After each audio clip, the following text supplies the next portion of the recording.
My name is Bernice Holloway, and I'm 81 years old. I raised my daughter with nothing but love and worn-out hands. I buried a husband, held down 3 jobs, and gave up retirement to babysit grandchildren I adored like sunlight. I was the glue. The rock. The background no one thanked. Until the day they threw me away like trash. It was raining. Not the kind of rain that heals the earth, but the kind that humbles you. Soaks you through. Makes you remember you're alone. My suitcase hit the porch step with a hollow thud. Delilah, my only child, stood in the doorway with her husband, Kurt. His arms were crossed. Her face was cold. Unreadable. "You're making things hard, Mom," she said. "It's time." Time for what? Time to disappear? Kurt handed me an umbrella. I didn't take it. My hands were shaking too hard. "Where am I supposed to go?" I whispered. Delilah didn't answer. The door shut behind me with a soft finality.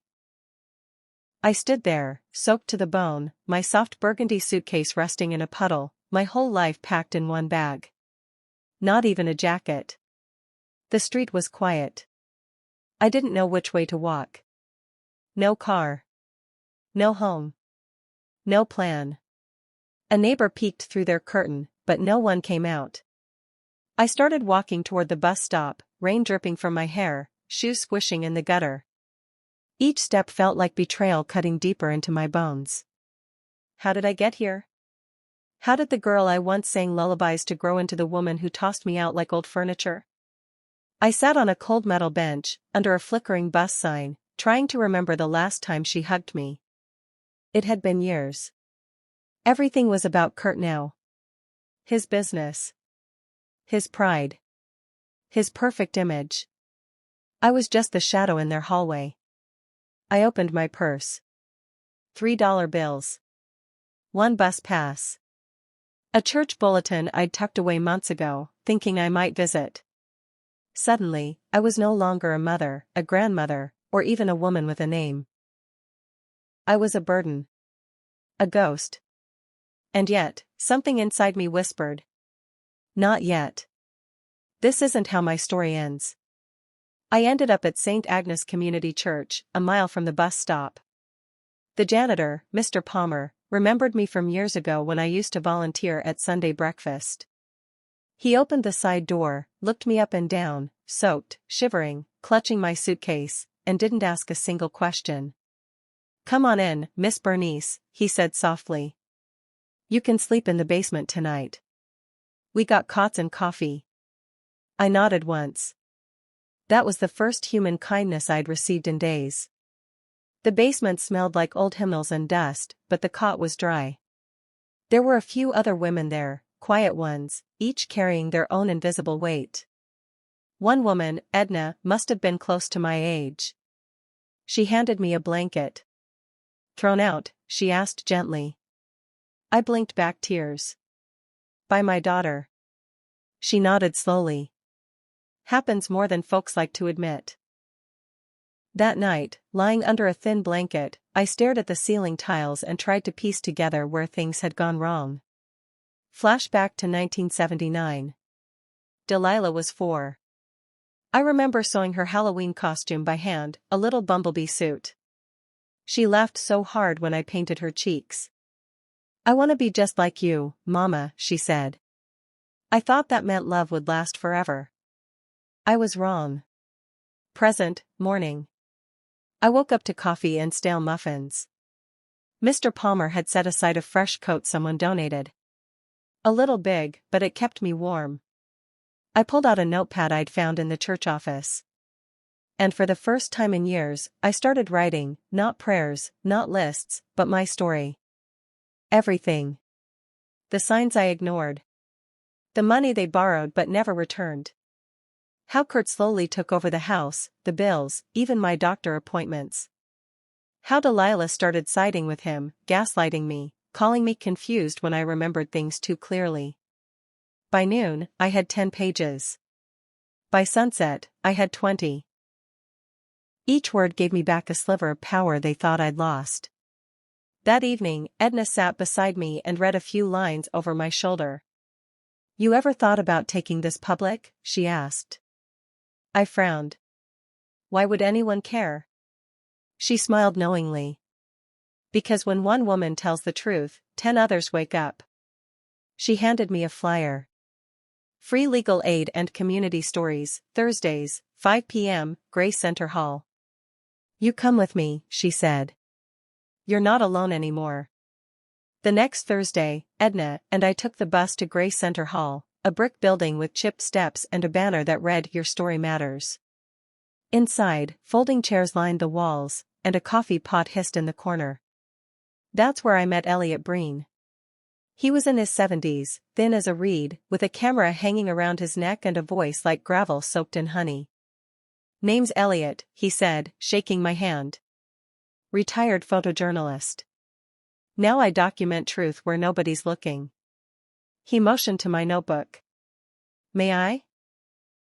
I handed it to him. His eyes scanned the first page, then the second, then didn't look up for a long time.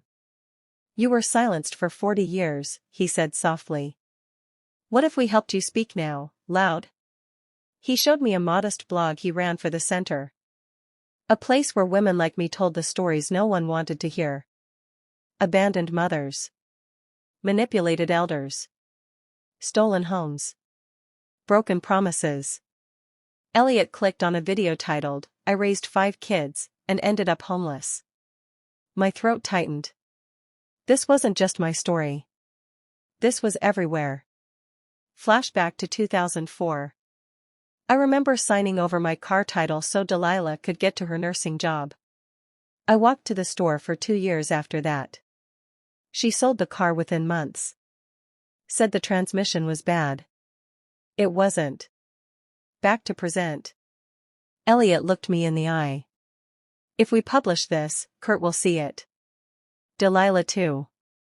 It might stir the pot." I didn't hesitate. "Let them boil." He smiled. "That's what I wanted to hear." Over the next week, Elliot helped me shape my journal into a story. Each night after dinner, I sat at the church basement desk, typing on an old laptop, recalling moments I'd buried deep. The day they changed the locks.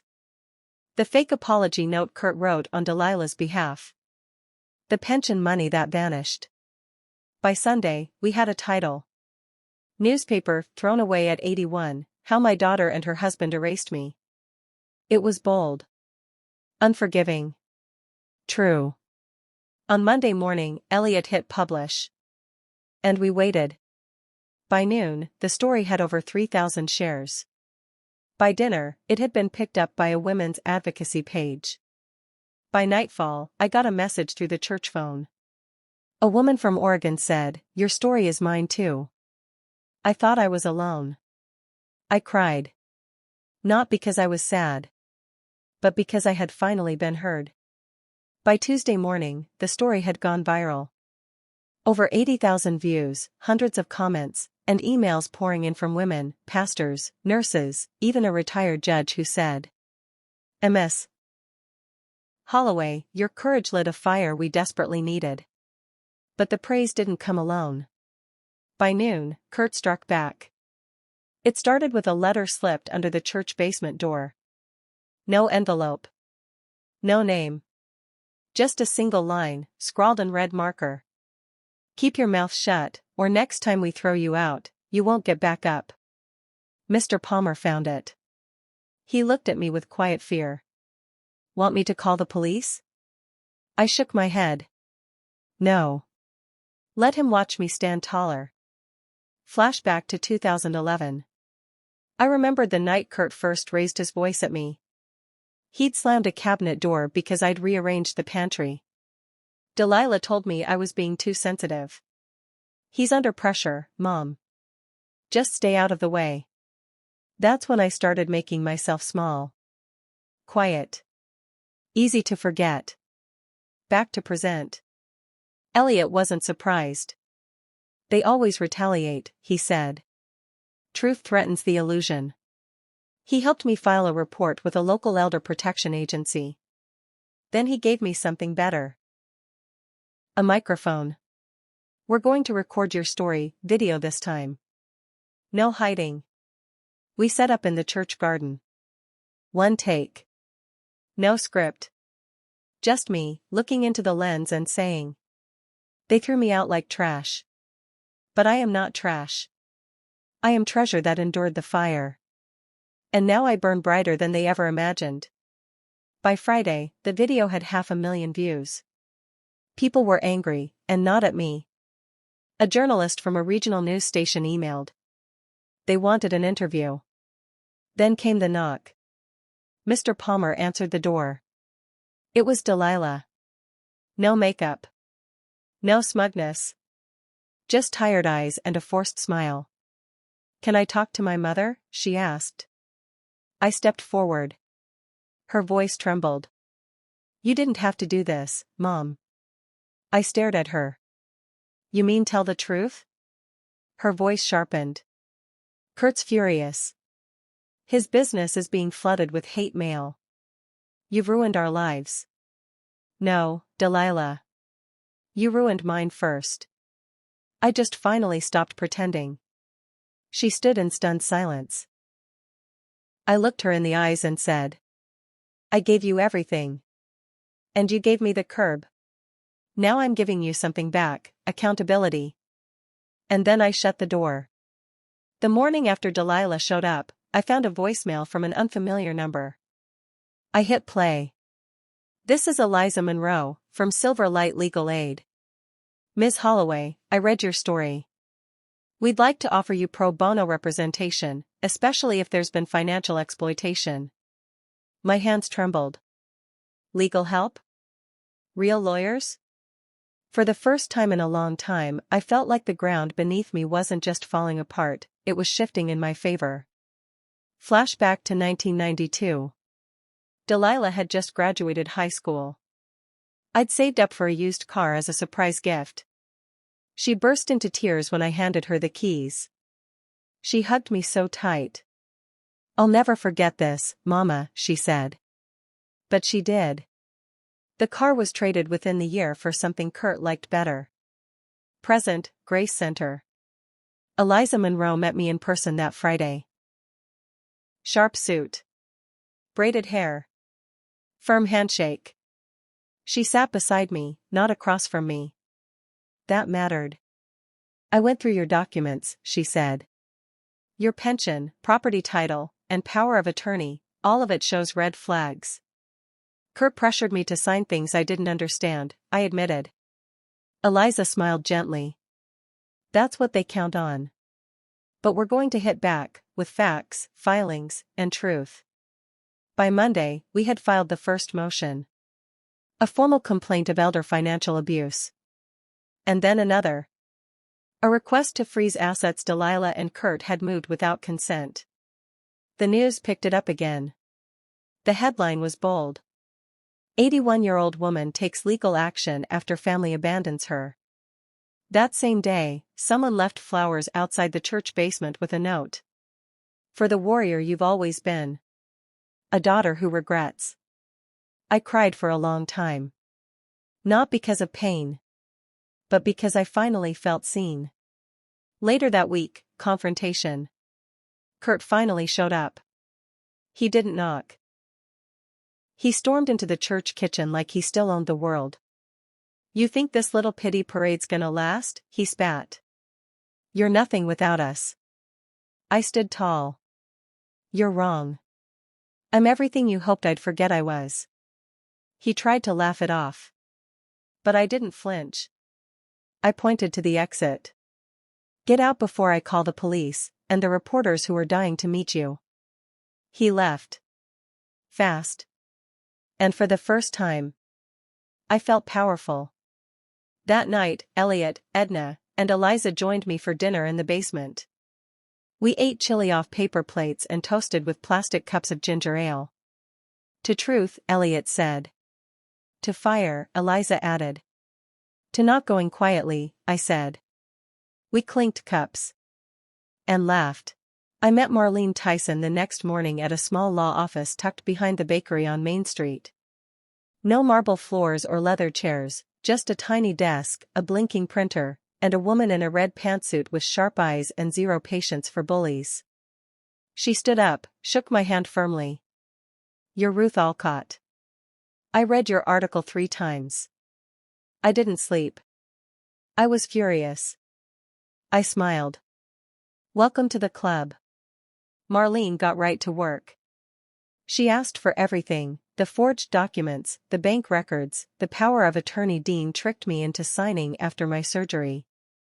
"You didn't have full capacity when you signed this," she said. "I can get a medical expert to testify. That alone could tear this apart." I pulled a crumpled receipt from my coat pocket and handed it to her. "And this?" she asked. "It's from the day Dean transferred money from my husband's account, one day after the signature date.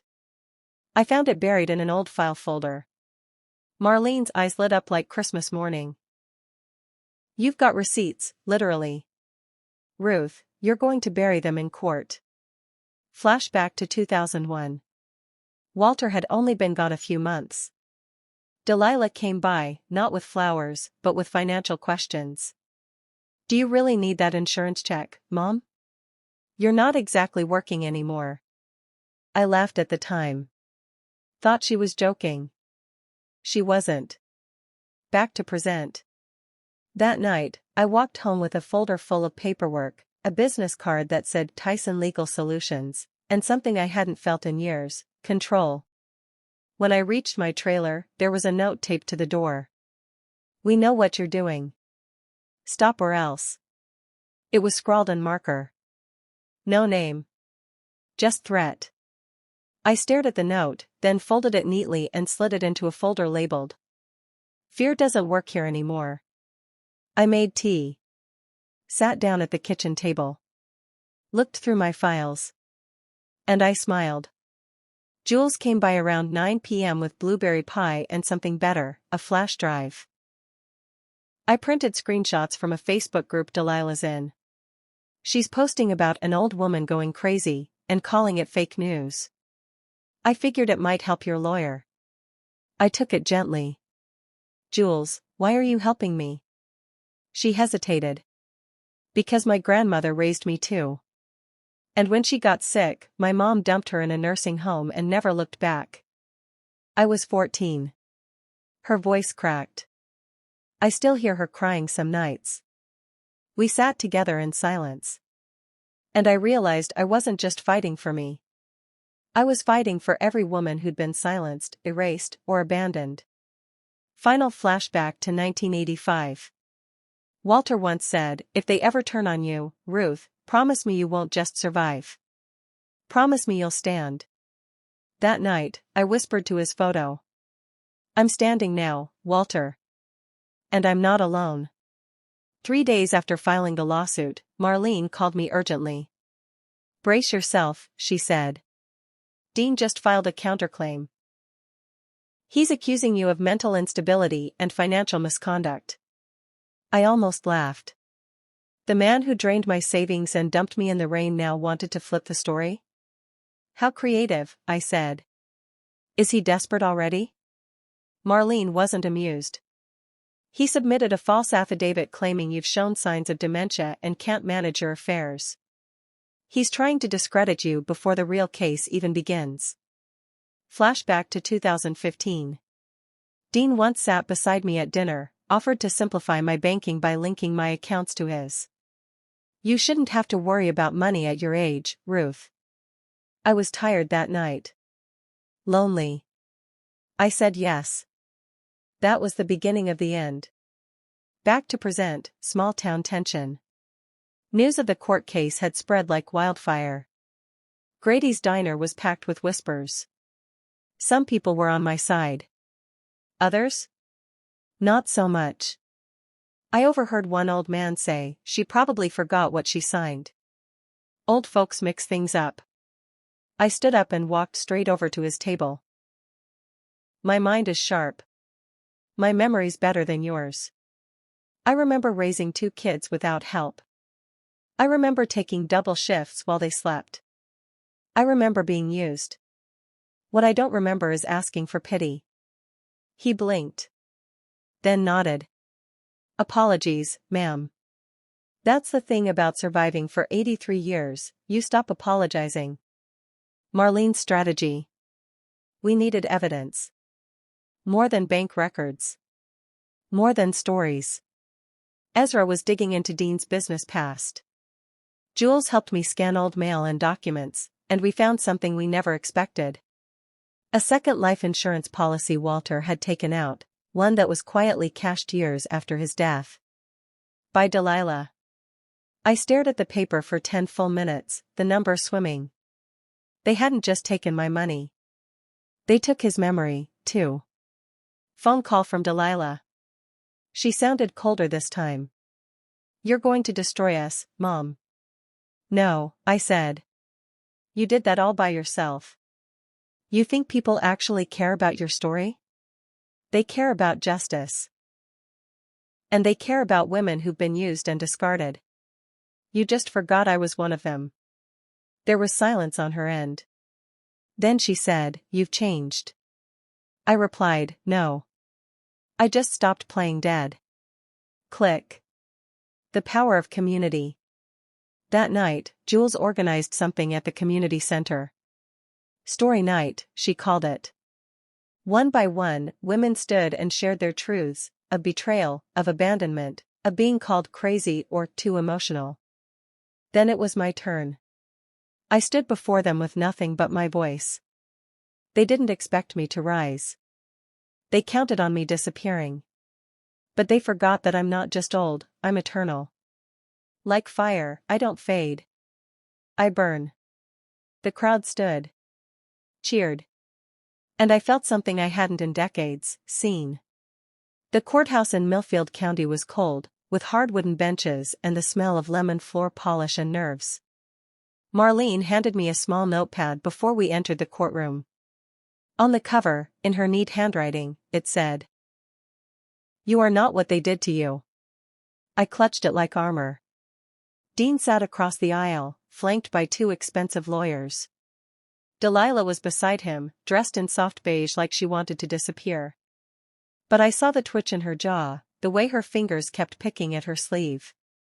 They weren't calm. They were cornered. Marlene began with a storm. Exhibits. Documents. Testimonies. Ezra had dug up proof of Dean's past schemes. Jules had provided screenshots from Facebook and emails with time-stamped lies. And then came the insurance policy.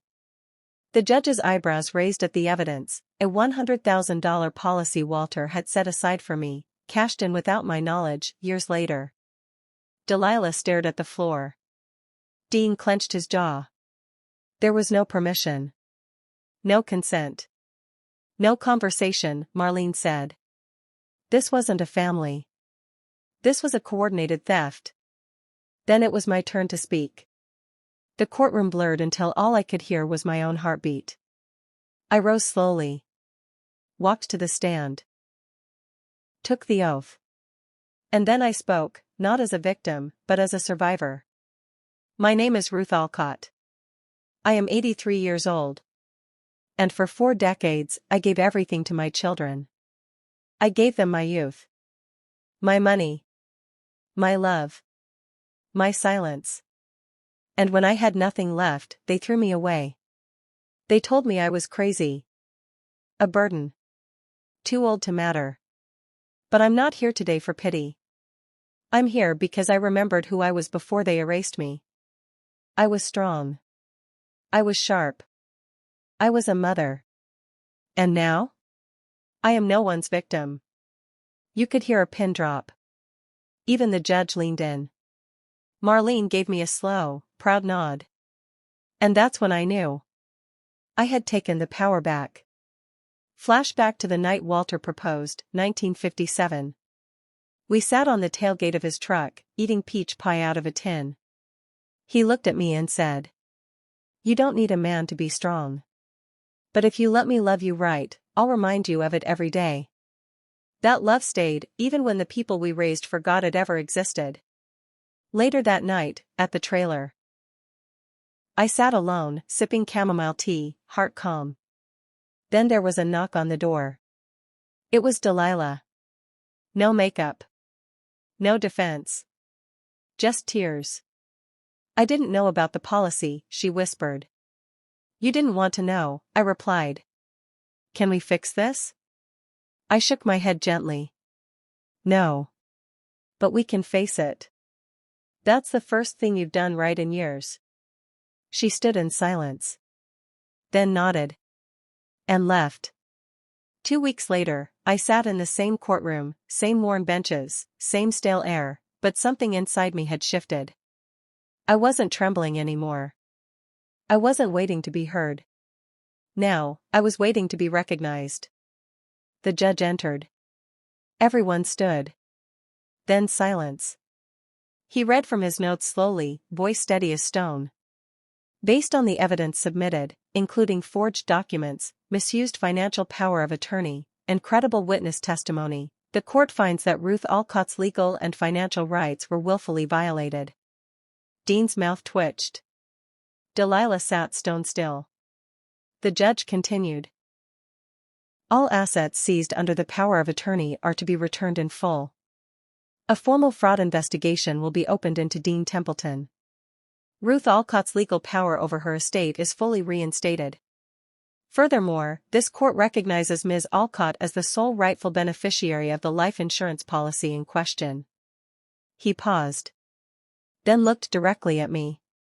Ms. Alcott, this court acknowledges your resilience, and deeply regrets what you endured. May this be a step toward peace. I didn't cry. Not yet. But I felt the dam inside me begin to crack. Outside the courtroom, reporters gathered. I waved them off. This wasn't about fame. It was about freedom. Ezra stood nearby, tears in his eyes. You just made history, he said. No, I smiled, I just told the truth. That evening, Marlene came by the trailer with a bottle of sparkling cider. We toasted quietly, like veterans after battle. I've seen a lot of cases, Ruth, she said. But yours? Yours reminded me why I got into this in the first place. I nodded. I didn't just want to win. I wanted them to know. To feel it. They will, she said. For the rest of their lives. Flashback to 2010. I had once begged Delilah to go to therapy with me. I don't need fixing, she snapped. You're the one who's always crying.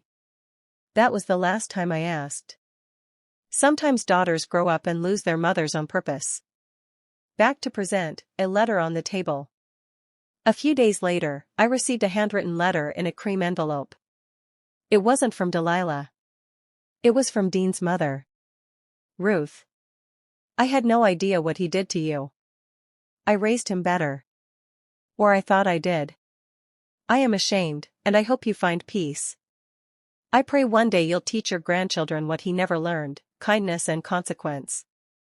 Margaret Templeton. I folded the letter and slid it into my journal. Maybe some curses don't skip generations. But maybe some women, like me, can end them. 6 months had passed. The leaves outside my trailer had turned golden. The air smelled like cinnamon and second chances. My name was no longer whispered in pity. It was spoken with respect. I now volunteered twice a week at the community center, helping older women navigate online banking, power of attorney forms, and their own voices. I sat beside women with weathered faces and calloused hearts, and I reminded them. You are not invisible. You are not disposable. You are not too late. Every time I said it, I believed it a little more myself. Delilah hadn't called since the verdict. Not once. Until today. I heard the knock while watering the small potted plant Jules gave me. A soft knock, uncertain. I opened the door. And there she was. Her makeup gone. Her confidence cracked. But not broken. Hi, she said. Can I come in? I stepped aside. We sat at my table, the same one where I had once planned my revenge. She didn't apologize. Not yet. She just said. I read the article again. All of it. I didn't see it before. I think. I didn't want to. Silence. Then I replied. You didn't just miss the signs. You helped create them.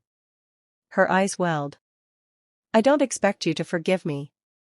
I don't, I said honestly. But I'm learning not to hate you either. She reached into her bag. A photo. Me and her, when she was 5. We were laughing. Covered in cake. She slid it across the table. I want to remember that version of us, she said. So do I whispered. Flashback, 1980. Walter once told me, revenge doesn't mean becoming like them. It means making sure they can't hurt you again, and knowing you're still you. Back to present. Delilah stood up. I'm moving out of Dean's house. I filed for divorce. I've got a lot to figure out.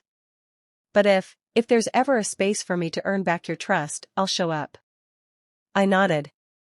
Don't come back to be my daughter, I said. Come back to be a better woman. She nodded. And left. No promises. Just the truth. 1 year later. My story was now part of a national elder justice campaign. Lawmakers had referenced it in new elder abuse legislation. Marlene asked me to speak at a state panel. I walked on stage slowly, but I stood tall. My name is Ruth Alcott, I said into the mic, and for 40 years, I was silent. But silence is how they win. And I am done losing. At the trailer garden. I sit on a bench, the sunset stretching across the sky like a soft goodbye. Jules brings tea. Ezra reads the latest letter from a woman across the country who said, "You gave me the courage to leave my son's house." Thank you. I smile. I'm not angry anymore. Not empty either. Just whole. They tried to bury me in silence. But I grew in the dark. And when I rose, I didn't rise to destroy them. I rose to find myself again. And that was the sweetest revenge of all.